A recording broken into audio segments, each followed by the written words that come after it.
오늘 눈을 예수께 돌려라는 제목으로 마태복음 14장 25에서 32절, 이 사건은 마가복음에도 또 요한복음에도 나옵니다. 우리가 잘 아는 내용입니다. 그래서 한번 쭉 보면서 또 오늘 이 사건을 통해서 우리에게 주시는 교훈이 무엇인가, 좀 더 구체적으로는 나에게 주시는 교훈이 무엇인가, 또 나는 이것을 통해서 어떻게 할 것인가 하는 것들을 한번 좀 생각해 볼 수 있는 그런 시간이 되면 좋겠습니다. 마태복음 14장 25절부터 32절인데 우리 같이 한번 읽어볼까요? 제가 홀수절 읽겠습니다. 우리 성도님들께서 짝수절을 같이 한번 읽으시면서, 제가 그 빨간 글씨로 해놓은 건 왜 해놨을까요?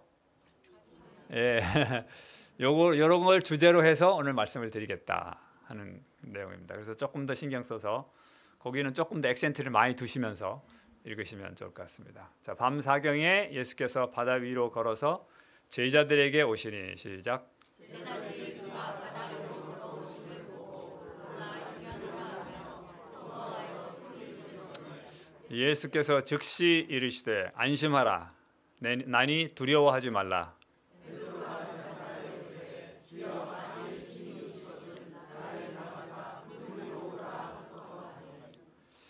29절입니다. 오라 하시니 베드로가 배에서 내려 물 위로 걸어서 예수께로 가되, 시작.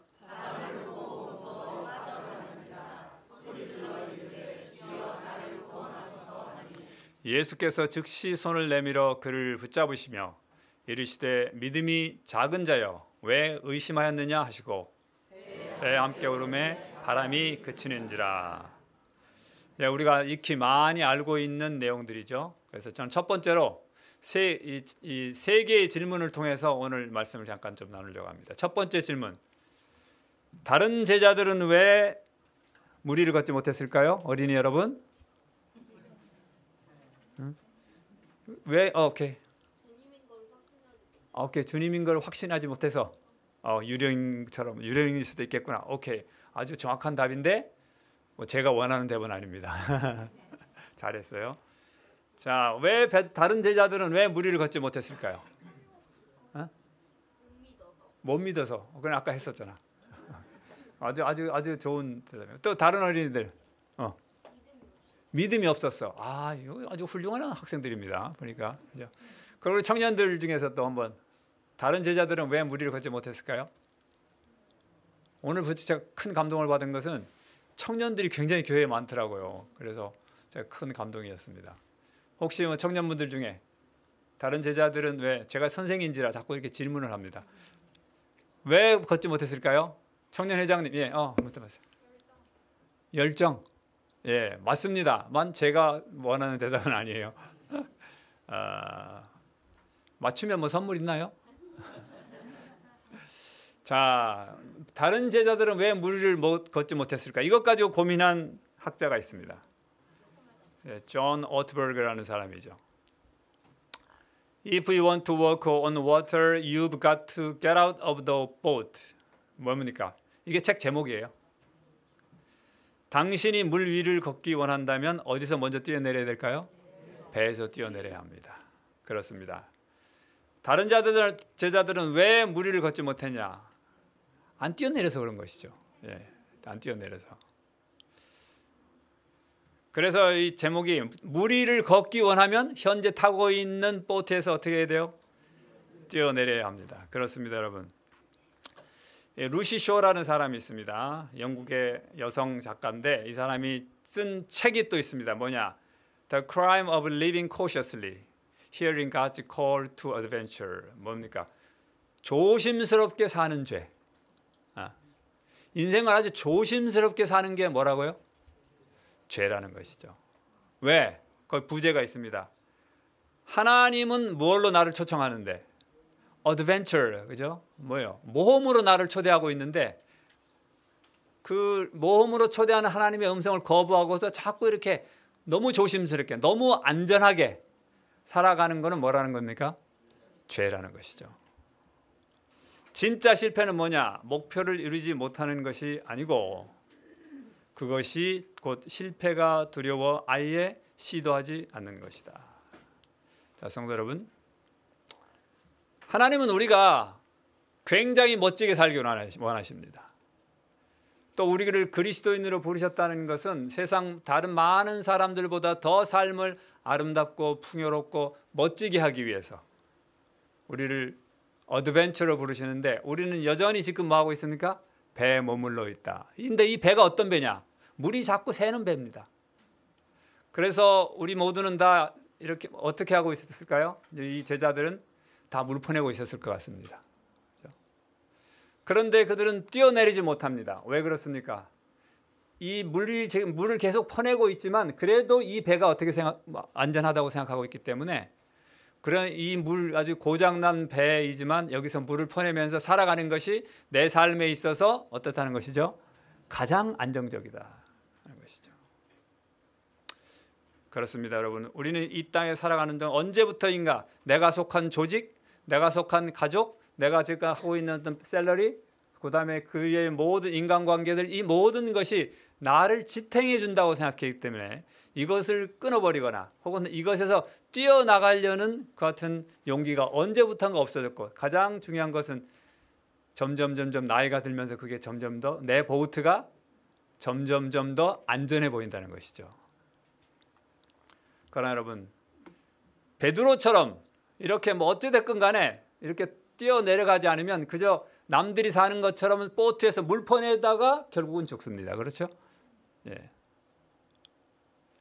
이 베드로가 조금은 무모하게 보이고 또 어리석게 보이고 또 있을 수 없는, 그렇지 않습니까? 베드로도 이게 뭐 가능하다고 생각했을까요? 예. 뭐 굉장히 힘든 거라고 생각합니다. 그럼에도 불구하고 그가 뛰어내려서 인류 역사상 예수님 말고 딱 한 번 무리를 걷는, 시간은 얼마나 걸렸는지 모르지만 유일한 사람이 되었습니다. 예. 어디 가서 아마 평생의 자랑에도 충분한 가치가 있는 그 같은 일을 그는 경험한 것입니다. 나머지 제자들은 왜 못했냐? 그것이 베드로가 뛰쳐나갈 때 아우 저도 좀 가게 해주세요, 뭐 이렇게 했었어도 되는데, 뭐 성경에 막 기록이 없는지는 모르지만 적어도 성경적으로 봤을 때는 다른 제자들은 그런 시도를 하지 못했습니다. 그들은 그저 보트에 타고 있고 지금 좀 불편하고 또 이렇게 물을 퍼내는 수고를 계속해야 되지만 그저 이것이 인생이라고 생각한 것이죠. 우리도 그렇지 않은지 모르겠습니다. 우리도 살아가는 동안 어느덧 나도 모르는 사이에 내 보트가 가장 안전한 거야. 근데 지금 이 보트를 타고 있으면 언젠가는 뭐죠? 물이 차서 내 삶이 끝날 것이 뻔한데도 불구하고 이것을 버리지 못하고 물을 이 배 바깥으로 나가지 못한 채 오늘 하루도 살고 뭐 내일도 살고 모레도 살고 1년 10년 살다가 그저 배와 함께 끝나는 것이 인생이구나. 왜? 다른 사람들도 다 그렇게 사니까. 예. 그러나 여러분, 베드로는 좀 달랐습니다. 그렇죠? 그래서 두 번째 질문이 뭘까요? 그러면 베드로는, 다른 제자들이 아니라 베드로는 어떻게 무리를 걸을 수 있었나? 또 우리 어린이들, 요거는 약간 넌센스가 아니고 진짜 여기 베드로는 어떻게 무리를 걸을 수 있었죠? 오케이, 오케이, 아주 좋은 대답입니다. 그렇습니다. 조금 다르게 표현하자면 성경에 아주 딱 나와 있습니다. 뭐라고? 베드로가 대답하여 이르되 주여 만일 주님이시거든 나를 명하사 물 위로 오라 하소서 하니 오라 하시니 베드로가 배에서 내려 물 위로 걸어서 예수께로 가되. 베드로는 왜 물에 빠지지 않았어요? 그가 그리스도께로 향하고 있었기 때문입니다. 예. 여러분, 아무 데서나 뛰어내린다고 무리를 걷는 거 아니에요. 여러분도 지금 가서 뭐 제 말이 거짓 같으면 한번 뛰어내려 보세요. 예. 청평에 가셔가지고 이렇게 배에서 한번 뛰어내려 보시면 제 말이 진리라는 걸 알게 될 것입니다. 그렇습니다. 아무데나 뛰어내린다고 해서 무리를 걸을 수 있는 것은 아닙니다. 예수님이 계신 쪽, 곧 예수께서 오라고 하신 방향이기 때문에 뭐 한 것입니까? 그는 무리를 걸을 수 있었던 것입니다. 예수님께서 향하는 사람들은 그 시야가 예수님과 나 사이에 무엇이 있든지 간에 그것을 건널 수 있고 그것을 뛰어넘을 수 있는 길이 마련된 것입니다. 여러분, 우리는 때때로 우리의 삶에 있어서 속도를 굉장히 중요하게 생각합니다. 남보다 빨리 달리고 남보다 더 많은 것들을 이룰 수 있다고 생각하죠. 그러나 제가 어떻게 글을 하나 찾다 보니까 이런 말씀이 있었습니다. 삶의 방향이 분명하면 온 삶이 분명해진다. 그러나 삶의 방향이 분명하지 않으면 모든 삶이 불안해지고 문제투성이가 되고 만다. 속도라는 허망에서 벗어나야 한다. 조금 늦어도 괜찮다. 방향만 정해져 있다면 시간은 아무런 문제가 되지 않기 때문이다. 천천히, 그러나 멈추지 말고 끝까지 가라. 여러분, 이 베드로는 어떻게 해서 무리를 걸을 수 있었나? 그가 예수께로 가고 있었기 때문인 것입니다. 삶의 선택과 결정의 시간에 저는 여러분, 특별히 우리 청년 여러분들께 부탁하고 싶습니다. 우리는 앞으로 많은 것을 선택할 것입니다. 결혼해서 누구를 선택해야, 직업도 선택해야 되고, 아직 학교를 들어가지 않으면 학교도 선택해야 되고, 앞으로 우리가 나름대로의 인생에서 굵직굵직한 선택들을 많이 해야 될 것입니다. 오늘 아침에 일어나서 내가 뭐 밥해 먹을까, 반찬을 먹을까, 이것부터 시작해가지고 그런 아주 사소한 결정부터 인생에서 정말 중요한 결정들을 많이 해야 될 것입니다. 그러나 그럴 때 항상 좀 기억하도록 부탁드리는 것은 인생은 방향이라는 것입니다. 인생은 속도가 아니에요. 남보다 대학 2년 늦게 들어갔다고 해서 아무 문제 없습니다. 그때는 그게 너무 처진 것 같고 나는 뒤처져 가지고 완전히 인생 끝났어 이렇게 해서 생각될지 모르지만 인생은 그 속도가 아니라는 것이죠. 속도가 아니라 뭡니까? 방향입니다. 그 방향이 그리스도께 향해져 있으면 그 사이에 무엇이 있든지 간에 내 어떤 선택이 하나님께 또 혹은 예수 그리스도께 조금이라도 더 가까이 갈 수 있는 어떤 선택이라면 그것을 선택하시면 그것은 정말 옳은 선택이 될 것입니다.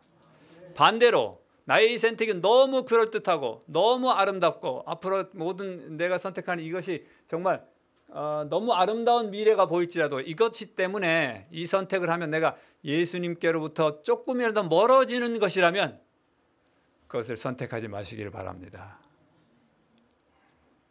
그것이 예수님께로 한 걸음이라도 더 가까이 가는 그런 방법이라면 과감히 뛰어내리시기를 부탁합니다. 하나님은 오늘도 우리가 그저 보트에서 물 퍼내다가 근근히 그렇게 살도록 계획하지 않으셨다는 사실을 기억하시고 오늘 그 보트가 혹시 예수님께서 우리를 초청하시고 예수님께서 우리를 부르시는 오라고 하신 바로 그 방향이라면 지금 다시 한번 생각해보고 우리의 선택을 그쪽으로 하시는 특별히 젊은이 여러분들 되시기를 간절히 바랍니다. 다 같이 한번 읽어볼까요? 부조와 선지자에 있는 말씀이죠. 다 같이 시작. 하나님께서 인도하시는 길은 사막이나 바다를 통해 나아 있는지 모르나 그 길은 안전한 길이다. 성도 여러분, 우리 앞으로 살아가야 될 많은 일들 속에서 항상 가장 안전한 길은 무엇이냐? 그것은 하나님께서 인도하시는 길이라는 사실을 아무리 그렇지 않고 이것이 훨씬 더 좋은 것이라는 것 같은 유혹의 말이 혹은 전문가들의 얘기가 있다 할지라도 우리의 방향이 그리스도께로부터 조금이라도 멀어진 어떤 것이라면 과감히 버리고 내 배에서 뛰어내려 예수께 조금이라도 더 가까이 가시는 우리 모든 성도님들 되시기를 진심으로 부탁드립니다. 자, 세 번째 질문은 베드로는 왜 물에 빠졌나요?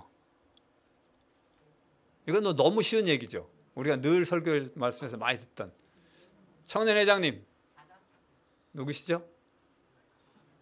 예, 베드로는 왜 물에 빠졌나요?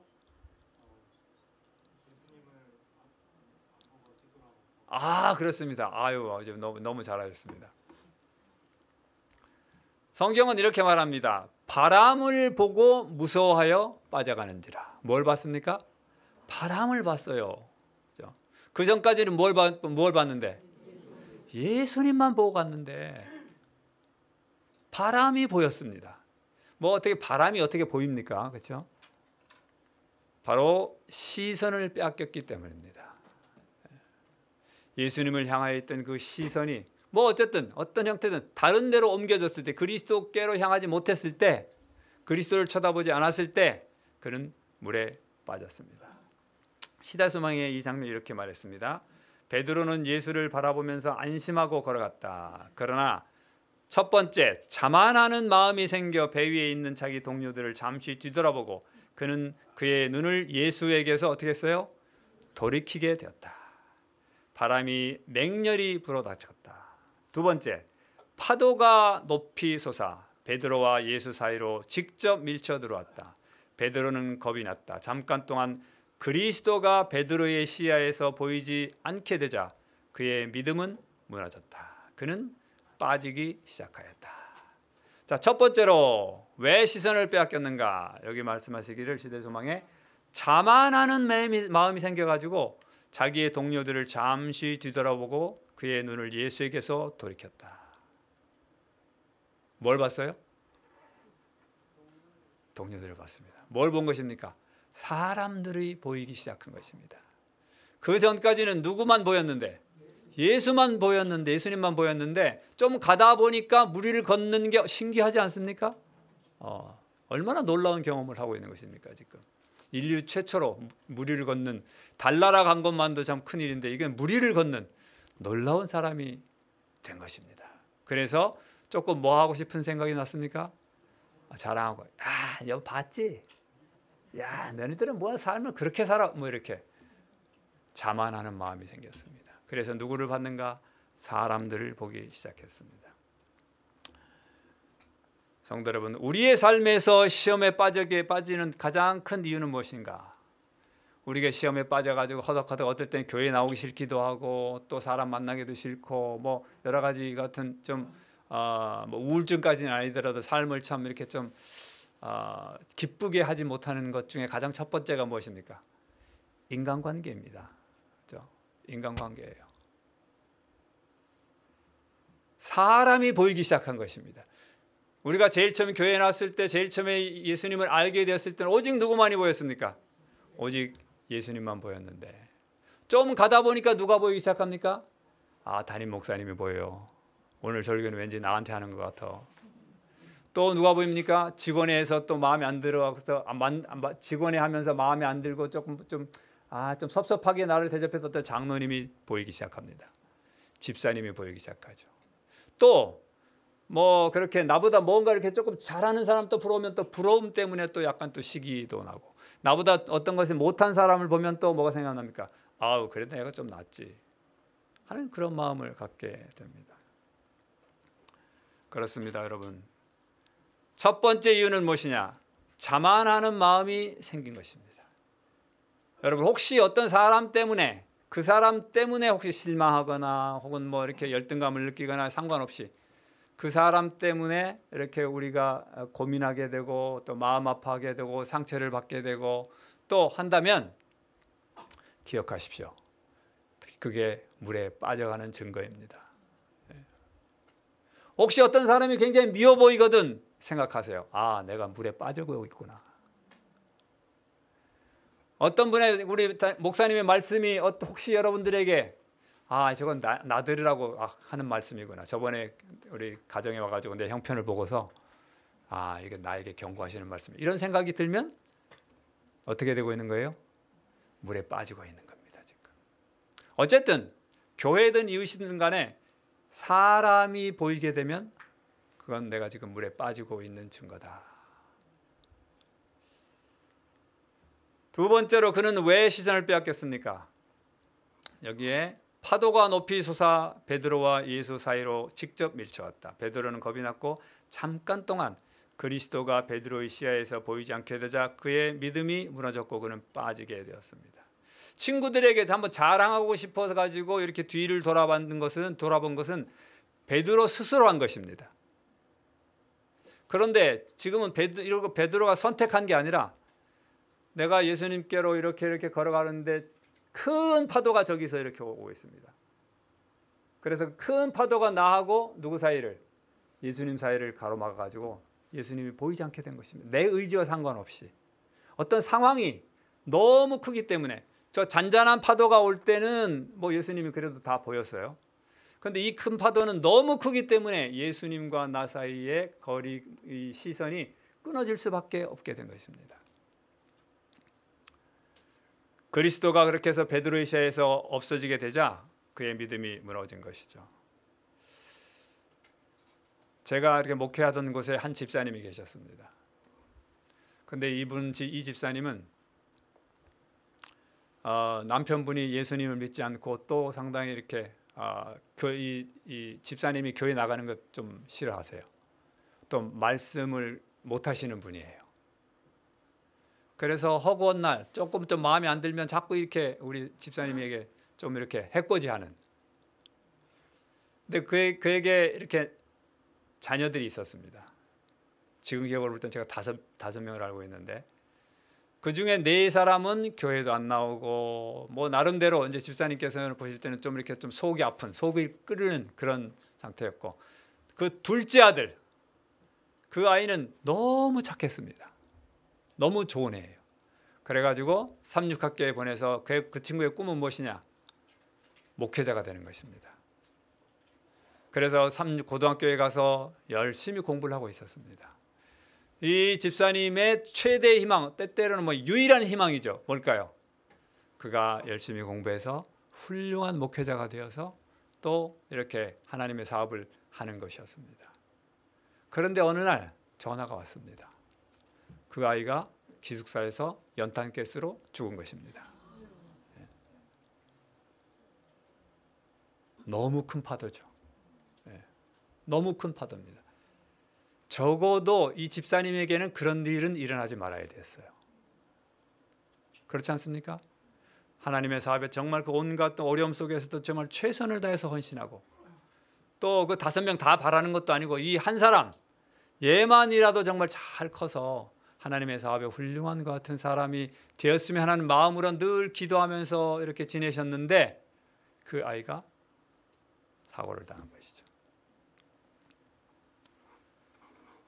이런 일들이 우리에게 일어납니까? 예. 너무 파도가 컸기 때문에 예수님이 그전까지는 보였는데 안 보이는 것이죠. 우리의 삶 속에서는 내가 감당하기에 너무 큰 시험이 되면 우리는 잠깐 동안 예수님을 시야에서 잃을 수가 있습니다. 그것은 내가 뭐 잘못한 게 아니에요. 내가 뭐 자만하고 교만하는 마음이 있어가 친구들 돌아보다가 그런 게 아닙니다.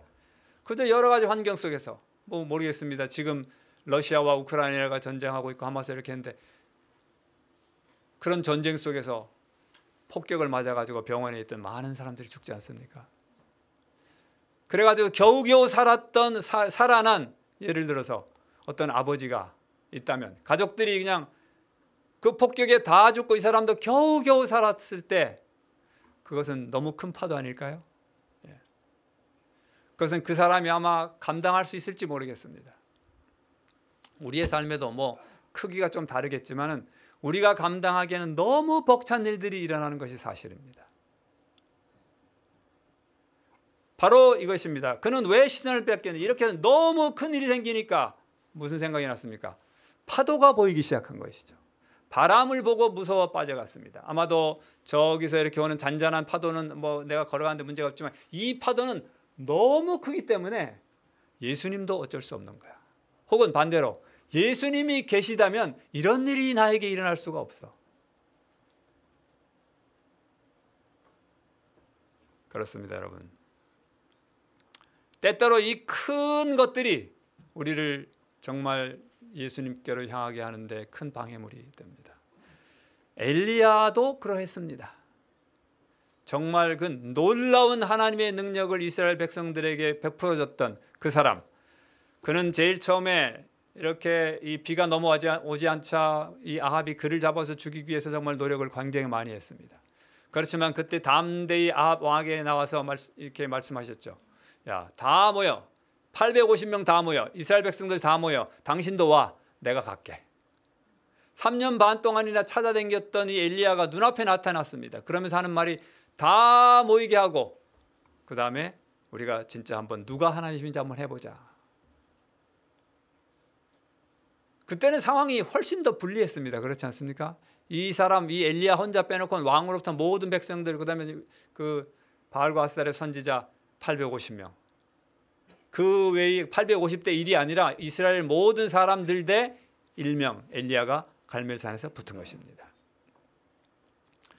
그런데 그는 그때 담대하게 나갔습니다. 왜? 여기 있는 것처럼 내가 주의 종인 것과 내가 주의 말씀대로 하나님의 말씀이 있었기 때문에 이거는 뭐 틀림없이 뭐 내가 이길 수밖에 없어 하고 간 것이죠. 그런데 그 다음 날 어떤 일이 났습니까? 열왕기상 19장에 보면 우리가 잘 아는 대로 그가 40주 40야를 도망가서 저쪽 시나이 반도 끝에 있는 같은 호렙산, 지금의 시내산이 호렙산입니다. 거기에 가서 그것도 저 깊숙한 굴에 가가지고 죽기를 구하고 있었습니다. 무엇이 문제였습니까? 무엇을 바라보았느냐 하는 게 문제인 것입니다. 그 전까지는 무엇을 봤는데? 하나님의 말씀을 보고 갔습니다. 그런데 지금은 누가 보입니까? 아주 화가 아주 머리끝까지 난 그 나라의 왕비가 보이는 것입니다. 그렇습니다. 우리의 신앙의 연수, 과거에 나에게 어떤 일이 일어났다, 또 직분, 봉사의 정도가 아니라 내가 지금 주님을 바라보고 있느냐가 중요합니다. 엘리야만큼 사실 살아계신 하나님을 경험했던 사람이 누가 있을까요? 그가 기도했더니 하늘에서 불이 내려왔습니다. 그가 기도했더니 3년 반 동안 비 한 방울 안 내리던 바로 그 땅에 비가 억수같이 쏟아졌습니다. 이 정도면은 하나님 믿어야 되지 않을까요? 그런데 이런 과거의 그의 놀라운 경험 속에서 하루 전의 경험도 이 형편을 본 엘리야의 마음을 붙잡지를 못했습니다. 우리도 엘리야만큼의 경험은 우리가 없지 않을까요? 그렇다면 우리는 얼마나 연약한 존재입니까? 우리가 가진 경험이 엘리야가 경험했던 하나님만큼의 경험을 우리는 분명히 없습니다. 그래도 이 엘리야가 그런 큰 경험을 했음에도 불구하고 시선을 하나님께가 아니라 어떤 사람에게 돌리자 그는 빠지게 된 것입니다. 그렇습니다, 여러분. 그러므로 지금의 내 포지션, 신학 교수 믿으면 안 됩니다. 그렇죠? 그 다음에 내가 교회를 30년 다녔어, 이거 믿으면 안 됩니다. 또 내가 뭐 여기서 굉장히 중요한 직분 이거 지금 하고 있어요, 그거 믿으면 안 됩니다. 내가 모태부터 신앙인이야, 이거 의지하면 안 돼요. 혹은 또 내가 다른 교회에 있었지만 정말 하나님의 말씀 아주 확실히 깨닫고서 우리 진리의 불교에 나온다, 그거 믿으면 안 됩니다.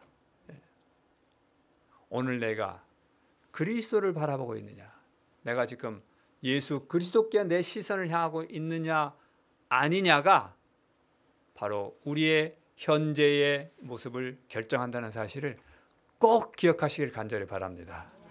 그렇습니다, 여러분. 그렇게 해서 물에 빠지자. 그거 어떻게 됐습니까? 물에 빠질 수밖에 없었죠. 바람을 보고 무서워 빠져가는지라 소리질러 이르되 주여 나를 구원하소서. 혹시 성도 여러분, 혹시 우리가 다른 사람을 쳐다보거나 또 인간관계 때문에 혹은 경제적인 것들 때문에 또 내가 감당한 큰 파도가 이게 도저히 이건 내가 감당할 수가 없어 하는 혹시 그런 일을 지금 또 경험하고 계시다면 베드로처럼 예수님께 소리를 지르시기를 부탁합니다. 우리가 한번 질러보겠습니다. 주여 나를 구원하소서. 그러면 예수님께서 어떻게 하십니까? 예수께서 즉시 손을 내밀어, 좀 기다렸다 물 좀 먹고 난 다음에 하는 게 아니에요. 그를 붙잡으시며 이르되 믿음이 작은 자여 왜 의심하였냐. 여러분, 우리의 삶 속에서 내 잘못을 했어. 혹시 우리 중에 어떤 분들이 아플 수 있습니다. 아프면 자연히 그런 생각이 들어요. 내가 뭐 잘못했기 때문에 하나님께 벌 주시나, 뭐 이런 생각 듭니다. 또 어떤 것들이 좀 잘 안 풀리면, 또 자녀들이 어떤 문제가 생기면 내 잘못이 무엇인가를 가장 먼저 생각하죠. 그렇게 생각하는 것까지는 좋습니다. 그런데 그것으로 끝나면 안 돼요. 뭘 해야 됩니까?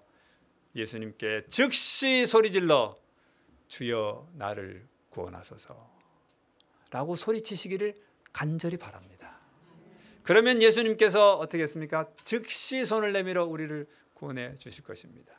오늘 우리 중에 마음이 아프신 분 계십니까? 여러 가지 어려움들 때문에 비록 몸은 여기 와 있지만 마음은 그 문제 때문에 그 파도를 어떻게 내가 헤쳐나가야 되나, 또 이것을 갖다가 내가 어떻게 감당해야 되나, 혹시 그런 것 때문에 고민하는 여러분 계시거든. 또 우리 시청하시는 여러 성도님들 계시거든. 오늘 우리가 주님께 마음으로 하지 말고 소리를 내서 기도할 때 주님 좀 도와주십시오. 예. 내가 지금 물에 빠져 죽게 됐습니다. 좀 도와주세요. 내 빚 좀 갚아주세요. 또 내 뭐 이렇게 그 인간관계 깨진 그 사람과의 관계가 좀 회복되도록 도와주세요. 우리 자녀 좀 교회 나오게 도와주세요. 간절하게 소리쳐서 주님을 불러보시기를 진짜로 부탁드립니다. 다시 한번 외쳐볼까요? 주여 나를 구원하소서. 예, 그러면 즉시 손을 내밀어 예수께서 우리를 인도하실 것입니다. 때때로 여러분, 우리 주님께서 나와 함께 하셨다는 사실을 우리가 인지하며 살아가다가 삶의 어느 순간에 주님이 보이지 않습니다.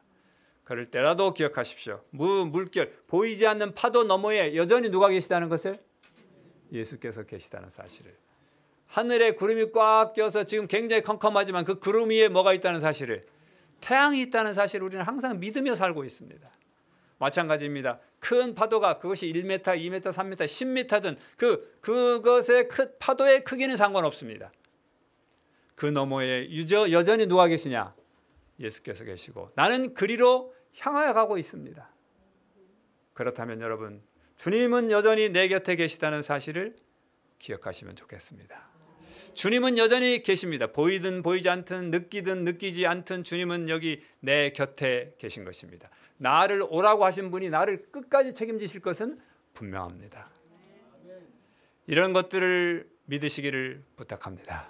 침묵하실 때, 또 느껴지지 않을 때, 도저히 때때로 내 머리로 또 인간의 생각으로는 도저히 이해하지 않을 때, 이런 일이 이 집사님께는 절대 일어날 수 없는 일인데도 불구하고 그 일이 일어났을 때, 그래서 주님이 계시다면 어떻게 이런 일이 있을 수 있어? 그때도 주님은 파도 너머에 계시다는 사실을 꼭 기억하시고, 아무리 찾아봐도 주님이 안 계신 것 같거든, 우리가 잘 아는 여기 모래 위의 발자국처럼 주님이 나를 업고 가신다는 사실을. 왜? 너무 힘드니까. 예. 송창호가 너무 힘들어. 그래서 지발로 걷기도 힘들어. 그럴 때 내 옆에 발자국이 안 보이거든. 그것은 내 발자국이 아니라 나를 업고 가시는 이 큰 수렁을 건너가는 예수님께서 나를 잡고 안으시거나 혹은 업으셔서 건너가고 계시다는 사실을 기억하고 더 감사하시길 바랍니다. 예수님께서 나를 이렇게 지금 업고 가시는구나. 땡큐. 그죠?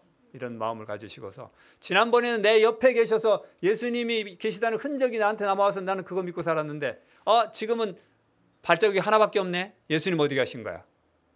그럴 때 예수님이 지금 나를 뭐하고 계세요? 업고 계시는구나. 그래서 너무 가까이 있어서 안 보이고 그 발자국이 없는 것이구나. 그러므로 성도 여러분, 예수를 바라보십시다.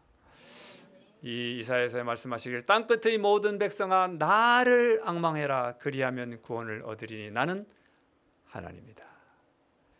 또 호세아서에도 말씀하시기를 그런즉 너희야 하나님께로 돌아와서 인애와 공의를 지키며 항상 너희 하나님을 뭐 할지니라?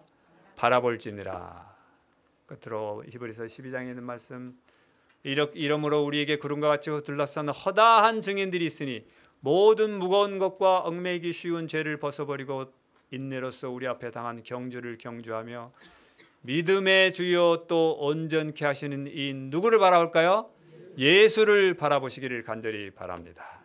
그래서 오늘 저는 마치는 찬미로 눈을 예수께 돌려 택했습니다. 우리 같이 한번 부르면서, 자, 첫 번째는 이렇게 가사를 불러하시고, 두 번째는 다 눈을 감으시고 정말 우리의 시선을 예수님께로 한번 더 고정시키는 같은 시간이 되면 좋겠습니다.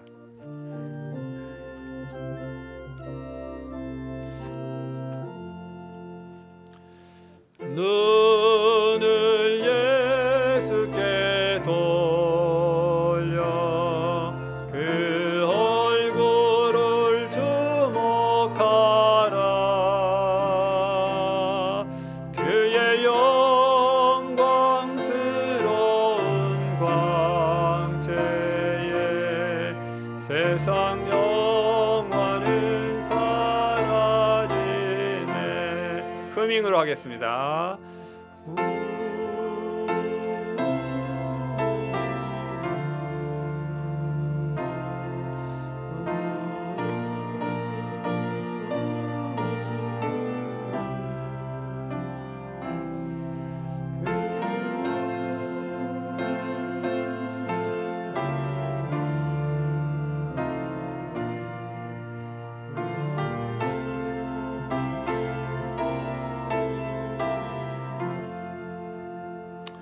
파도치는 험난한 세상에서 하루하루 살아가는 것 녹록지 않습니다. 첫째로 그래서 내가 경험하고 또 느꼈던 것들에 따라서 살아가려고 하는 유혹을 우리가 계속 받습니다. 그러나 여러분, 우리가 살고 있던 보트를 과감히 떠나서 예수님께로 향한 우리의 발걸음을 출발하시기를 간절히 바랍니다. 어디로 갈지 잘 모를 때 항상 예수님 쪽을 선택하시고 예수님께 한 걸음이라도 더 나아가는 그런 쪽을 선택하면 반드시 승리할 수 있습니다. 끝으로 우리는 이 땅에 살아가는 동안에 때때로 너무나 큰 파도가 또 내 잘못을 인해서 예수님과 나 사이를 가로막아도 걱정하지 마시고 그 너머에 예수께서 계시다는 사실을 믿음으로 바라보시면서 또 그 길을 향한 우리의 발걸음이 약해지지 않으시기를 간절히 바랍니다. 그럴 때 우리는 마침내 주님과 함께 한번 상상해 보십시오. 이때 뭐 이렇게 이런 사건이 아니고 이 베드로가 정말 예수님께로 다 걸어가 가지고 예수님과 함께 딱 어깨 동무해 가지고 아우 정말 멋있었어 베드로 이렇게 하면서 무리를 다 걸어 가지고 배로 싹 들어온다면 얼마나 멋있는 장면이 됐을까요? 오늘 하나님은 우리가 예수님께서는 베드로에게 오라고 하실 때 그런 기대를 하셨겠죠? 오늘 하나님께서 우리를 그렇게 멋진 삶으로 인도하고 계실 때 우리가 기꺼이 응답해서 주님께 한 걸음 더 나아가는 우리 모두가 되시기를 간절히 바랍니다. 기도하겠습니다.